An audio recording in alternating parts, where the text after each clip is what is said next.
I have a chapter in, excuse me, in the 48 Laws of Power about infection. You know who else has a chapter about infection? Leviticus. Leviticus has a chapter about infection. It's chapter number 13 in Leviticus. And while you can go back and watch that video if you'd like, it's definitely an interesting video. You can definitely gather something from it. That is the author of the 48 Laws of Power, as you know, he mentions in that clip.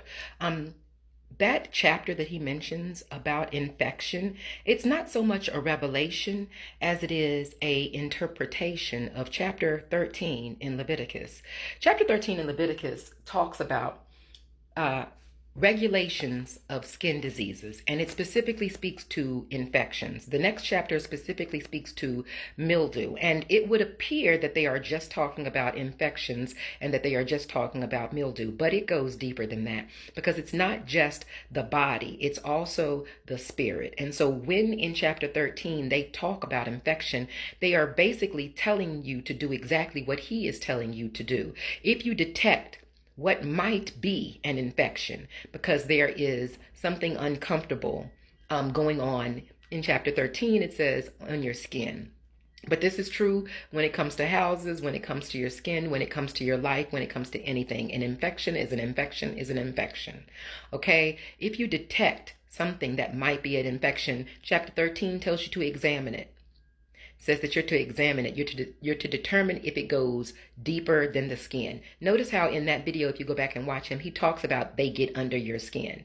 Chapter 13 in Leviticus talks about check over the infection, observe it to see if it goes deeper than just the surface of the skin. If you detect that it goes deeper than just the surface of the skin, then you are supposed to cut it out. And if the infection has completely taken over, you are supposed to cast that person or cast that person out, or the home is supposed to be crumbled. The house is supposed to be taken down. Now, if you take Leviticus literally, that's your choice. But everything in the Bible isn't necessarily meant to be taken literally. A lot of messages are in there that it just takes a little bit of reading and understanding for you to come to. So I just want to point out that I'm not sure about the other 48 laws, but if one of his laws has to do with infection, that's not a revelation. That's a reinterpretation of Leviticus. Y'all have a good day.